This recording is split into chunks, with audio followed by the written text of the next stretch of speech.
Welcome to AETCM.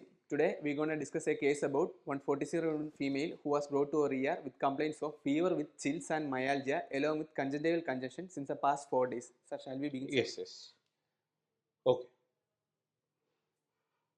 Sir, on initial assessment, the patient was conscious, oriented and obeying to command. Okay. Coming to the primary survey, the airway was patent with no pooling or secretion and she was able to talk normally and complete one full sentence. In the breathing part, air entry was bilaterally equal and it was symmetrical and there was adequate chest extensions. Respiratory rate of 20 per minute was seen and a saturation of 98% in room air. Coming to circulation, she was having good peripheral pulses with a pulse rate of 88 per minute and BP of 110/70. In the disability, GCS wise score was full and pupil was equally reactive.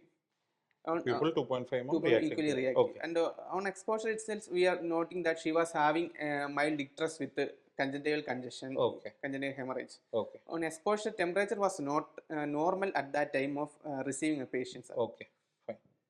Okay. In secondary, adjacent to the primary survey, the GRBS was 219 at that point, and the ABG was noted to having raised creatinine values of. Can you just note down what are the ABG values? What was the pH? pH was. Oh, that's okay. You tell me, I will write. Yeah. pH? pH was 7.31 with 7.31 with PCO2 of 50. PCO2 50 and bicarb of 18. Bicarb of 18. Okay. So pH is on the lower side and PCO2 is on the higher side and bicarbonate was also on the lower side. So what is your inference from this? The patient is going into an acidotic state which is mostly. So when I am asking a question, which is the primary disorder here? Whether it is respiratory acidosis or whether it is metabolic acidosis? From the initial, from this. Whatever be the presentation, what we have, can you just comment? What will happen when pH is dropping and PCO2 is increasing, or bicarbonate and pH is on the same direction? Yeah. So when the pH is dropping, it means acidosis stage. So one thing it is clear, the patient is having acidosis. So that is, we don't have any doubt. So this patient is having acidosis. Okay. So that is what is okay. Then now we want to say whether it is a respiratory acidosis or whether it is metabolic acidosis. So that is only our concern. So what will happen in respiratory acidosis? The PCO2 will increase. What will happen to the metabolic acidosis for the PCO2? For the PCO2, I am asking. I am just talking about the carbon dioxide. What will happen if it is a metabolic acidosis? Metabolic acidosis, the PCO2 will decrease. PCO2 will decrease in metabolic acidosis. What will happen to the bicarbonate in respiratory acidosis? Respiratory acidosis, the bicarbonate increases. What will happen to the bicarbonate in metabolic acidosis? It will decrease. It will decrease. So this is a normal thing that you have to see. Now we will see for this patient, pH is decreased, so we have confirmed that it is an acidosis. Now we have to see whether it is a respiratory or a metabolic. So depending upon what is the patient complaint that she came up with? She fever with chills and rigor, myalgia, and also she was having decreased urine output since the past. Decreased urine output. So from this history, probably whichever way you calculate, that is fine. So suppose you take primary, it as a metabolic acidosis. You take primary, so I'll just erase it for you. Okay, so we have taken primarily it as a metabolic acidosis. So metabolic acidosis, I'll just read on. We have confirmed that this patient is having acidosis. So acidosis is for sure. Now we have saying that this patient is having metabolic acidosis. I am telling that metabolic acidosis is the primary disorder from here. So you need to calculate the expected PCO2. So expected PCO2, that is otherwise called as, what is the formula called as? It is called as Winter's formula. So Winter's formula. So what is Winter's formula says? Bicarbonate is equal to bicarbonate into 1.5 plus 8 plus or minus 2 is the expected PCO2. So bicarbonate into 1.5 plus 8 plus or minus 2 is your expected PCO2. So what is the PCO2 here? It is the 50 what we have got. So we need to calculate what is the expected PCO2 for the bicarbonate, which was, bicarbonate was how much? Bicarbonate was 18. So for this 18, what was the pH? What was the, sorry, what is the PCO2? So we'll just calculate that. Let's see.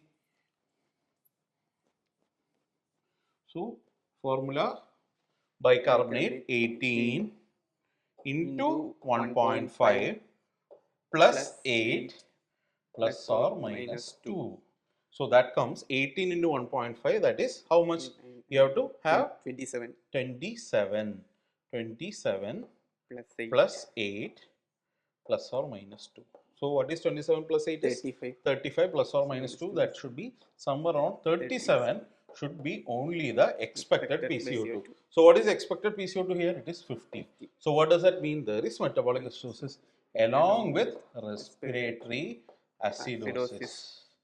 So that is the inference. So we are very sure that there was a respiratory acidosis also.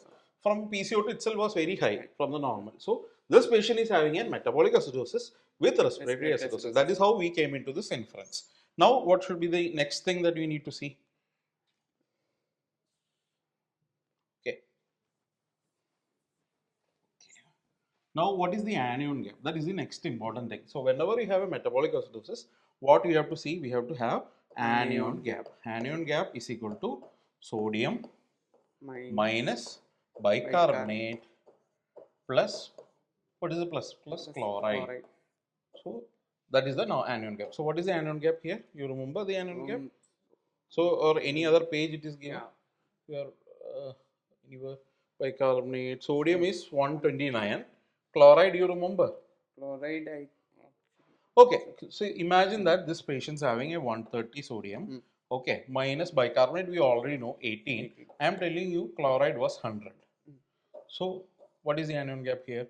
That is 130 minus 118. That's equal to 12, which is normal anion gap. So I just took as 12. That is the reason why. So you can have anion gap depending on more than you can have increased anion gap. So we can have high anion gap metabolic acidosis or normal anion gap metabolic acidosis, and the causes are different. So I just wrote a value here 100. That's why we came up with this. Maybe this patient had a high anion gap metabolic acidosis. So from this ABG, whatever we have found out is that this patient is having a metabolic acidosis as well as a respiratory acidosis. So that is the ABG finding that gave us. Now coming to the ECG, we can continue. Yeah, ECG was showing a normal sinus rhythm with a heart rate of 86 per minute. With no significant STT changes. Okay. Secondary survey. So we'll just review back the patient. Okay, so we have a 47-year-old female who was brought to ER with complaints of high-grade fever with chills and rigor since past 4 days with conjunctival congestion and myalgia. So that is a history. So from this history, with this season of going on here, so what will be your differentials here? We'll just, with just history, I'm not asking you to go with any of the other complaint, just from the history. Fever, high-grade fever with chills and rigor, with conjunctival congestion and myalgia. What will be your first differential diagnosis? My first differential diagnosis will be leptospirosis. Leptospirosis, because after fever, after the rainy season here in Kerala, we are getting lot of leptospirosis. That is very classical to have. So any of this tropical fever, among the most common is leptospirosis. What will be the second differential for you? So other than that, fever with myalgia can be dengue fever. Dengue fever. Any other viral illness can be there, but dengue is very common again. So it can be a dengue fever. Next, what will be a third differential diagnosis? Differential diagnosis. Fever, female, fever with chills and rigor.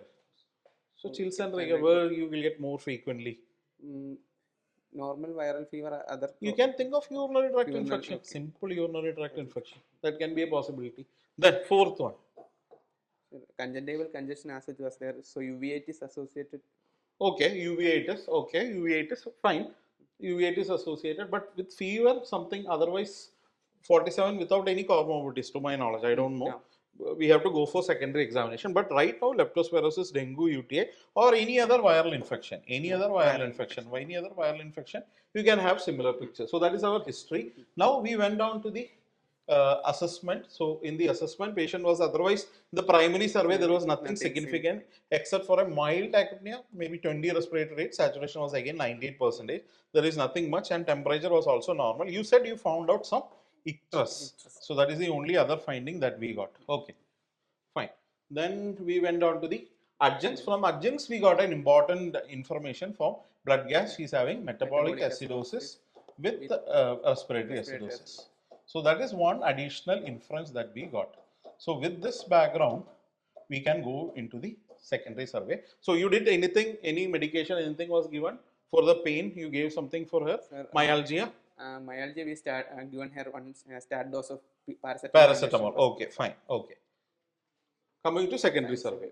In secondary signs and symptoms, this was a 47-year-old female with complaints of high-grade fever with chills and rigor. Okay. So she was also having conjunctival congestion, myalgia, and upper abdominal pain, mainly in the epigastric region. Okay. Conjunctival congestion. Okay. Went to nearby hospital and was found to have thrombocytopenia, leukopenia, anemia with deranged RFT and LFT. Okay. So just wait, we'll just go through here. They went to nearby hospital. So they found out that this patient is having thrombocytopenia, leukopenia, anemia, deranged RFT and LFT. Now, what would be the reasons for each one of this? You need to tell me. So, why this patient is having thrombocytopenia and leukopenia? What would be the reason? Viral fevers usually. Any viral infection. Okay. Anemia. Why they should develop anemia? Anemia, liver can get. See, the main reason for having an anemia in here, it can be due to hemolysis. So that is the most important thing that you need to remember, hemolysis. So hemolysis can be, anemia can be secondary to that. That deranged RFT and LFT. Why they are having a deranged RFT and an LFT? So the liver and renal functions were. Deranged RFT, it can be part of your acute kidney injury because of AKI. Whatever be the reason, the common will be acute tubular necrosis. That will be the most common one. LFT, it can be part of your hepatitis. Any of the hepatitis, any of this viral infection can cause this hepatitis. So that could be the reason. So she was started on an IV antibiotics and referred here for further management. And they have choose ceftriaxone, which is a reasonable one. Otherwise, without any comorbidity, she is going to the hospital. They started ceftriaxone. Fine. Okay, then. So she was having decreased urine output for further on course of hospital. Okay. And so she was referred to our hospital for further management. Okay. So allergy, there was no allergy history. Medical, so past history is that she was having type 2 diabetes. Sir. Oh, type 2 diabetes. So what is the medication she was on? She was on oral anti-diabetes metformin. Which metformin. Why I am asking metformin? What is the significance of metformin here? Why metformin? What is the problem that metformin can produce for you? Metformin, it can produce some amount of lactic acidosis.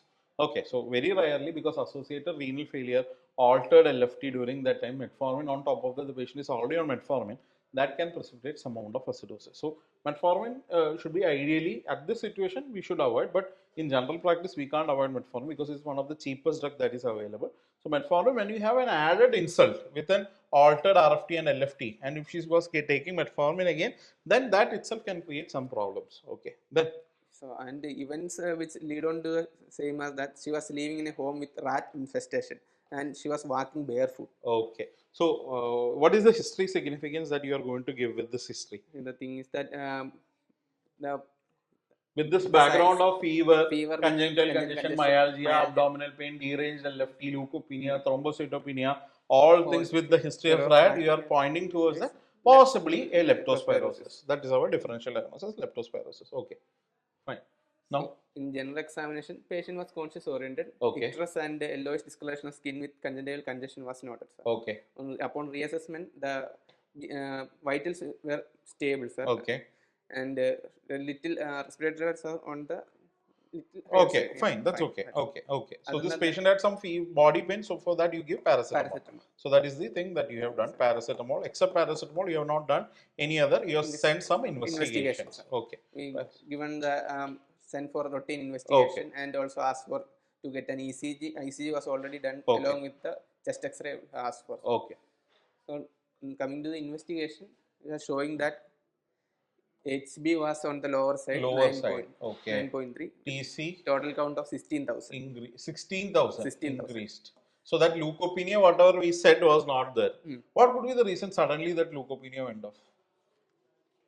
Because of the impending infection. So there can be two reasons. The body, it can have an increase on inflammation. So as a result of that, bone marrow can produce more More amount. amount. So instead of leukopenia, because you said that this patient had leukopenia, Mm. that could be the one reason. Mm. Then infection itself could have, the shift can happen. Mm. So that can be the another reason. What could be the other reason?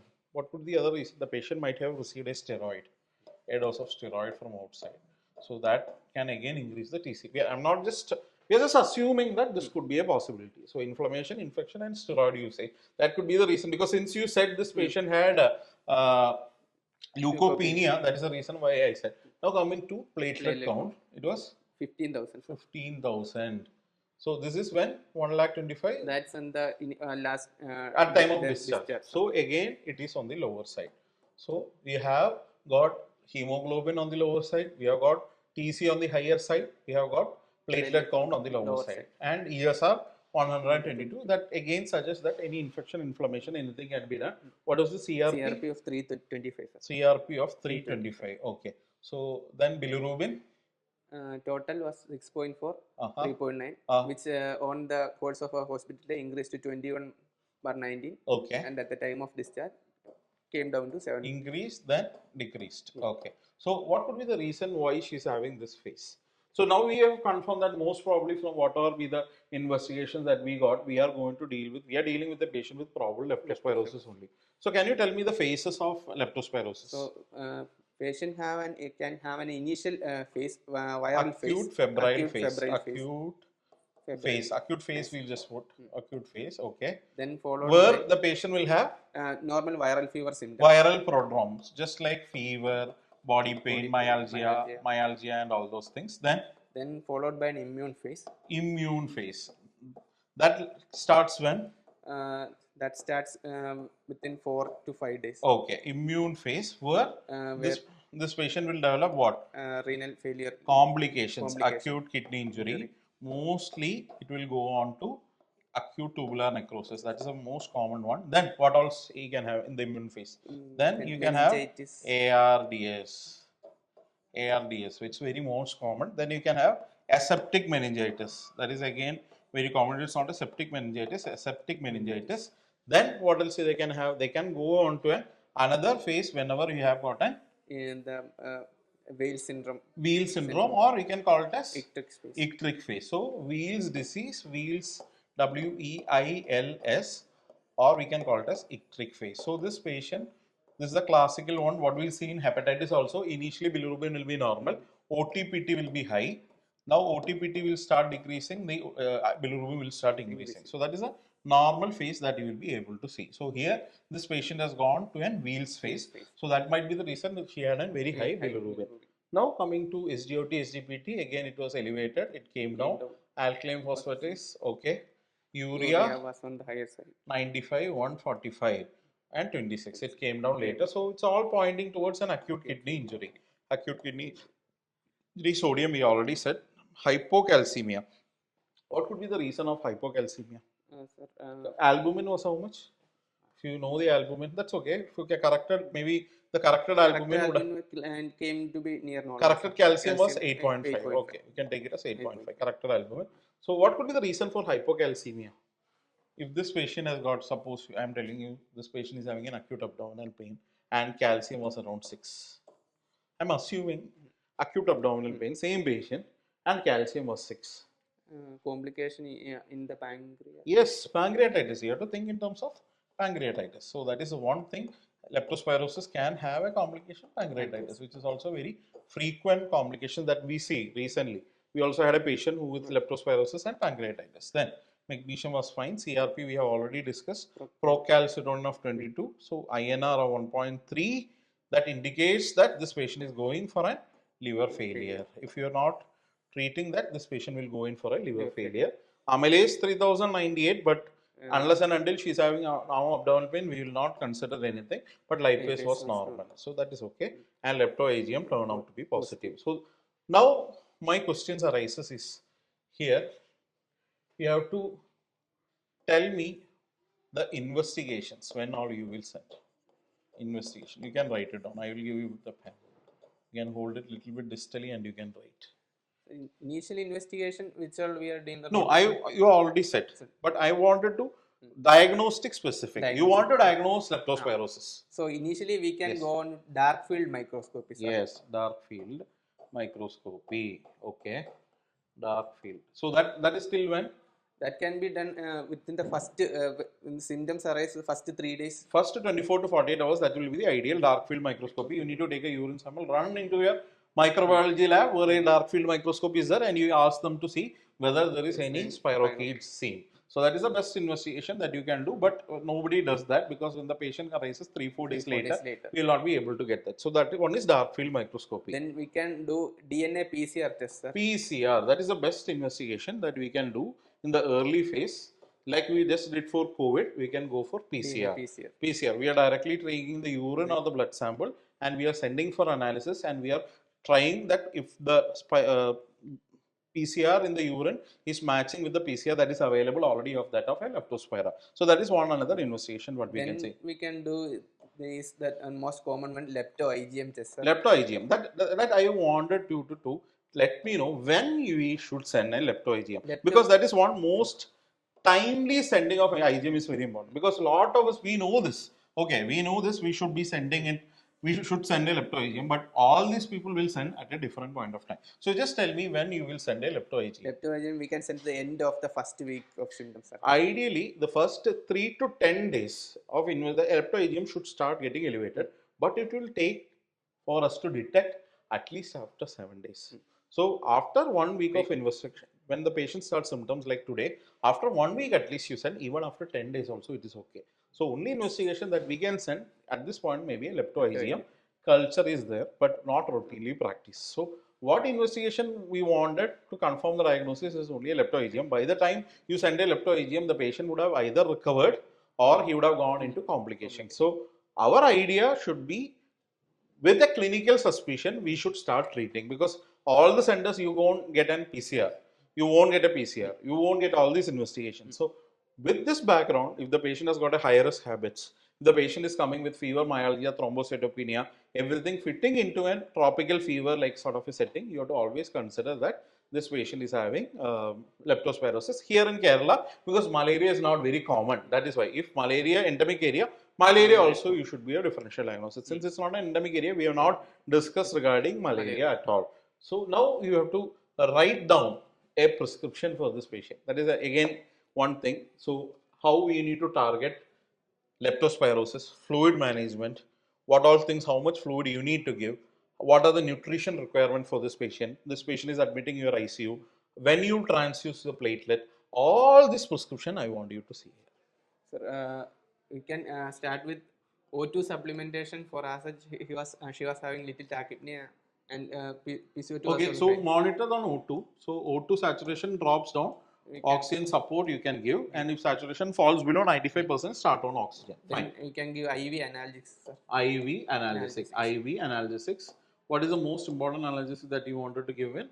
You can use paracetamol or you can use weaker opioids, not NSAIDs. NSAID is out. Then other main antibiotic which we are giving is that doxycycline, sir. Doxycycline. Injection doxycycline, 100 mg. 100 mg. BD. 100 mg BD. Okay. So my question is, suppose this patient is already on ceftriaxone. Okay. So you wanted to give doxycycline. Actually, there is no need, sir. Okay. Only one antibiotic is enough. You tell antibiotic itself, the spirochetes will die. It is very fragile organism. So any antibiotic will give. So doxycycline is a very good antibiotic. It's a tropical things will covered with doxycycline. That's why doxycycline is a preferred regimen. And if patient is taken on an OPD basis, they have just come with a febrile phase, you can just give them oral doxycycline and discharge them. So doxycycline we can give. Then why we gave her on meropenem? What was the reason behind meropenem to start off with? Because we initially didn't know it was the diagnosis of leptospirosis. We had kept our differential diagnosis leptospirosis, but since Procal was very on the higher side, we just wanted to rule out initial a broad spectrum antibiotic was given, and later this was de-escalated. Okay, so that is the we don't start for every patient because her sepsis markers, everything was on the high side. So we were not very sure we are dealing with the lepto. Gram negative was also our consideration. So that's why we started meropenem. So once we thought it is leptospirosis and test came, we de-escalated the antibiotics. Okay, then you wrote of RDP. So why you wanted to give platelets? So when you will give platelets, not why, when you will give platelets. So we can give platelets when the platelet count is less than 20,000. Okay. Or else we can give when there is bleeding manifestation. Okay. So dengue and leptospirosis is two disease. Dengue, they usually don't bleed just like that. So we can wait maybe 10,000. But leptospirosis is a disease, they will start deteriorating very fast. They will just have a cough and they will start developing hemoptysis and pulmonary alveolar hemorrhages. So that is very key. So 20,000 less than that, maybe we can transfuse when you are suspecting a patient with leptospirosis. But dengue, maybe we can wait till 10,000, and ITP, again, we can wait till 5,000. So that is the indication. Or else you wanted to put a center line or anything, you want to keep it about 25,000, you need to start on a platelet transfusion. Then fluids, IV fluids. You said regarding IV fluids. So how will you manage the IV fluids in this patient? So initially we can give a bolus dose of IV fluids, Okay. followed by continuous IV fluid therapy should be given as the patient was having a raised creatinine So value. my idea will be, I will just wanted to see what is your volume status at present. That will be my first thing. So volume status, how will you calculate the volume You can status? check on the IVC. You can check for the IVC, you can look for the urine output, you can look for the basic thing of simple leg raising test. A simple leg raising test also you can look whether there is any deficiency. If you have an ultrasound, well and good, you can do for the IVC. So know the volume status of the patient. Auscultate and see there is no crepitation. Crepitations can be due to ARDS and it can be due to the pulmonary edema, that is due to the renal failure also. So we need to differentiate that. So auscultate the patient, look for the IVC, give her a fluid and see how her urine output is improving. Depending upon that, you decide upon your IV fluid. If you want to give IV fluid, which IV fluid you will prefer? Isotonic crystalloid. Isotonic crystalloids, or we can maybe we are dealing with a patient with sepsis. So maybe boluses we want to give, we will go for balanced crystalloids. So remember, balanced crystalloids. So what is the nutrition requirement for this patient? How much calories that you want to give? Calories should have high protein rich diet, sir. But protein rich again in renal failure we will give during that phase. See, one important thing, carbohydrates. Energy requirement should be met. So maybe 20 to 30 kilocalories per day on it to start off with. Then you need to, depending upon the requirement, you need to increase 1 gram per kg of protein also you need to give ideally for a patient to improve. So that is a basic requirement. So your diet plan should be accordingly done for these patients when they are coming to the ICU. Then what else you need to look in for? What are the other electrolytes abnormalities? Okay. Here the most important electrolyte that you will be having in trouble will be what? Calcium. Potassium, most importantly potassium, because hyperkalemia can be seen associated with renal failure. Okay. Then this is your discussion regarding it is caused by leptospira icterahemorrhagica. Direct contact with the urine blood tissue of the infected animal. The reservoir is basically the rat. First phase due to vasculitis. And, I want to ask you a question. When will you give steroids? So we can give steroid in condition where initial phase of the disease. When we are seeing an immune phase, we are having an early ARDS, acute lung injury, all those phases you can try steroids. You can give either methadone, dexamethasone or any of these things. But that is the time when you have seen this vasculitis phase, you will give steroids. Okay. Immune phase, you will go into multi-organ dysfunction syndrome. Wheel syndrome, basically you will have jaundice, hepatosplenomegaly, renal, lung and liver failure and carditis. Okay. Then diagnosis, dark field microscopy, PCR DNA, lepto-IgM, end of first week. Again, very important.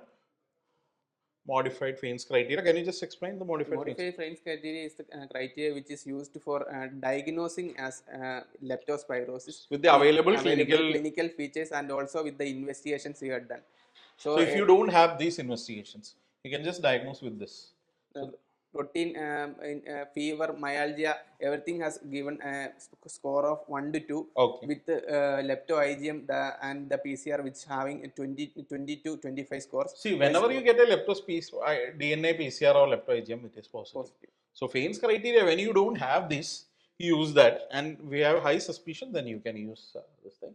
Doxy, amoxicillin. Amoxicillin when you want to give pregnancy, pregnant females, they are having pregnancy. So you can't give doxycycline, you can try amoxicillin.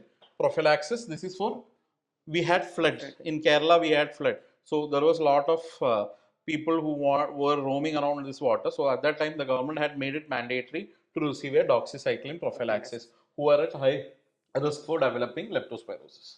So what we have discussed here is basically we have discussed a patient who came in with a 47-year-old female who came up with what is history? Fever, myalgia. And everything was pointing towards the leptospirosis. So leptospirosis, our management is pretty straightforward. One antibiotic we need to give. So whatever antibiotic you want to give initially itself. But later on, if you want to give antibiotic, because the spirochetes will die by itself. But as the studies evidence have shown that there is no mortality benefit when you give a later antibiotic. So the most important thing, the immune mediated complication and vasculitis complication that it develop, and you have to treat the acute kidney injury, which will be the more they might require dialysis. Maybe they just pass it on. They'll just come out of it without dialysis also. But majority may require dialysis when they go in for like 1 or 2 session of dialysis. And usually the recovery, acute tubular necrosis, will be within 4 to 6 weeks.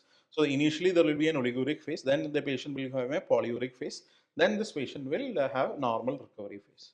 Okay, you have anything else to add on?